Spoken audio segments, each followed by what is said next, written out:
Hi, my name's Jason. I represent the Payments Power 50. We're here at Merchant Payments Ecosystem event in Berlin 2026. Today, I'm joined by a very special guest and actually one of our influential figures in the Payments Power 50, David Birch. You're very kind, Jason. David, can you do a short introduction to yourself and the various activities that you get up to? Sure, I'm Dave Birch. I'm an author, advisor and commentator on digital financial services. And I'm here at MPE representing my friends from Theme. Fantastic, fantastic. So you did a presentation today at the event focusing on stablecoins. Oh, yeah. So can you give us a bit more insight in what you actually spoke about? Yeah, well, what I'm going to talk about is the fact that it's like we're in a transition from one kind of economy to another kind of economy. And the money of the old economy just doesn't really work in that new economy. So we need a new kind of money, basically. And actually what we need is money that's made using the technology of the new economy, not the technology of the old economy. And because the government doesn't do that, what you're seeing is private sector entrepreneurs coming in to produce that new kind of money with the new technology. So this is England in 1787.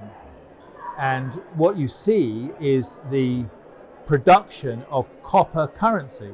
So at that time, you suddenly had factories, you had retailers, you needed money to pay wages. People were moving into cities, you needed money to buy things in shops. And that money didn't exist. The smallest banknote, I think, was a £5 note, which was worth, I don't know, £1 million in today's money or something. And there was some circulating silver, but it wasn't. So entrepreneurs began to produce their own copper coins. And they were called tokens, actually, interestingly, another mimetic echo. So these tokens went into circulation and people were perfectly happy with them. So the people like Matthew Bolton, who created the first factory, they would produce these coins. And it wasn't until like a generation later that the government saw that this new technology worked. It worked for money. The money worked in circulation, and then basically said, well, so we'll have that and we'll do it ourselves at the Royal Mint. So the point I'm making, oh, and by the way, just in case you're interested, I've actually got one of them here. This is a 1787 copper druid. They used to call them druids because they were made using copper from the Welsh mines that was taken to Birmingham to be produced. Wow. And so this one actually has a druid stamped on it. So there you go. Yeah, this is an original British Industrial Revolution stablecoin. So my point is, I think stablecoins are sort of laying down the rails. They're testing, are stablecoins like we have them now, privately issued ones, are they going to be the money of the future? That's not clear to me. So I can see that the technology, the rails that stablecoins are laying down, are going to be used for the digital asset economy we have coming. I completely believe this kind of bullish view of the next generation financial market infrastructure as being token based. Absolutely. Yeah. But will those tokens be pounds and dollars? That's less clear. There's a line of thinking that says once you have this digital asset economy, why would you ever cash out of productive digital assets into currency? And this is where you see people beginning to talk about tokenized money market funds and so on. So anyway, I hope it'll be fun for people. I just want to make the point that it was an English invention and you should hire English consultants really if you want to understand anything about strategy. So I know one of the other big sort of subject matters that you talk vividly on is digital identity. I know that MasterCard were on stage earlier talking about that, about sort of digital identity agents. What are your thoughts on that? Well, I think Bryce was right to highlight this as so when you draw it on the whiteboard, it looks, so my bot is going to go and choose, a shirt or so, what is it, or plane tickets, which we're talking about today due to the strike at Berlin airport and all the flights being cancelled. And that sounds simple, but when you think about how it's actually going to work, there are some levels of complexity. So first of all, we talk about like my bot will talk to the airline's bot. That's not really what's happening. There's an orchestrated network of bots acting on my behalf that are talking to an orchestrated network of bots operating on the merchant's behalf.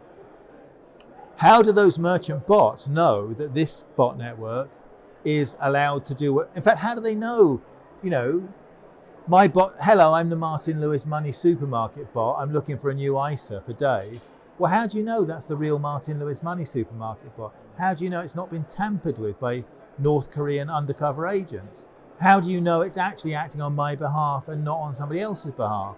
How do you know it, and he was talking about intent this morning, how do you know that it's allowed to do this specific thing? It's allowed to ask for an ISA or whatever. So it's easy to draw it as clouds, but actually very difficult to think about how it's going to work. And Visa and MasterCard, Google, others, of course, are working to put those protocols into place. From my point of view, it's interesting to think about what that means as a business. So it's one thing to say, well, I'm going to carry an intent mandate, like in Google AP2, but who's going to sign that? And like when you give me, I'm a merchant, you give me that intent mandate. How do I check the digital signature on that? What framework is that in? How do I check it's valid? How do I decrypt any? So working out what the value network is around that. I mean, apart from anything else, it's intellectually very interesting.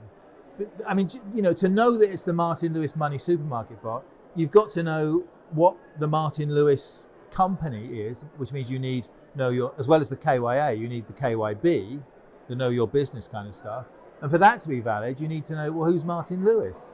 And who are the executive officers? Who are the ultimate beneficial owners? Who's authorized to form contracts on its behalf? You need the KYC as well. See how clever that is? It's the ABCs of digital identity. I don't know much about digital identity, but I do know a lot about marketing, you see. So that's why, so the ABCs of digital identity, that's my roundtable. Is it tomorrow or Thursday? I can't remember. Another reason why I need AI.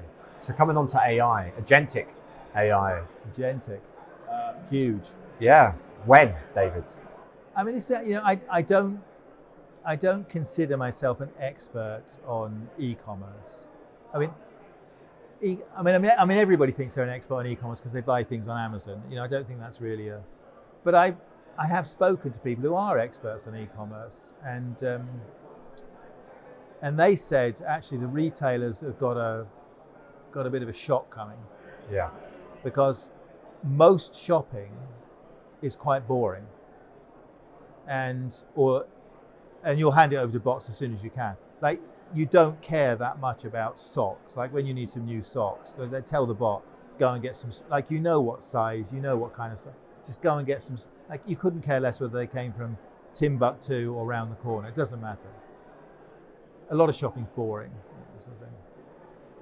And the shopping that isn't boring can be quite baffling, like, which is true story, it's happened to me a couple of, I get a message on my phone, I won't say the company, I get a message on my phone, oh, did you know that your car insurance is about to expire? Do you want to renew the thing? And I'm like, oh, I thought I'd already done that. I guess I hadn't, So, it's a waste of morning. So I had to go and log in. All right, I better double check what, AA, direct line. So I get all these different quotes. I've no idea what any of the quotes mean because each one of them is 500 pages, and I can't, even if one of them is 750 quid and one of them is 760 quid, I couldn't even tell you which is the best deal. I don't know what it covers or what the... So eventually I settle on one of them and they say, oh, by the way, we have a multi-car thing. Would you like, and I'm like, oh, actually I do, because I know the insurance on the other car is about to expire, being as we're a multi-car family. So fine, do me that deal. Okay. So I pay it with my John Lewis MasterCard. And they email me a certificate of insurance too. And so I print those out and put them in the Birch cloud, which is the drawer in the kitchen where we keep all of these things. We call it the cloud. So I go and put the certificates of insurance in the cloud, and bugger me, there are 2 certificates of insurance in there already, because actually I had renewed it the previous week with a different Now, tell me I wouldn't get down on my knees and literally beg the Martin Lewis Money Supermarket bot to come and do that for me. And I don't want it to be free. I don't want it to be free. I don't want advertising to pervert. I would cheerfully pay. So the idea that people, I don't know if people are going to be, no. Things are too boring, in which case you just want bots to do them for you, or they're too baffling. Like, how many things do you actually want to spend time buying? Yeah. I'll give you an example. I went to a Dungeons and Dragons convention a couple of weeks ago. I probably spent 2 hours looking at new different types of paint. Like, they've got these different kinds of like metallic paints that change, and then they look differently depending on which base coats you put them under. And then, of course, you're going to shade them with. Stop me if it's getting boring for you. Yeah. I could spend 2 hours doing that. How long do you think I want to spend on car insurance, which I don't understand anyway? Yeah. So no, I think it's coming sooner than you think. Thanks for your time, David. It's been a real pleasure, a real insight. We look forward to catching up next week. I think we're at Pay 360. Yeah, it's Pay 360 next week already. So, you're invited Time to our, flies. Yeah, a nice dinner on me. So hopefully Yes, you enjoy yes. the food. Don't worry, it's in the diary. Great.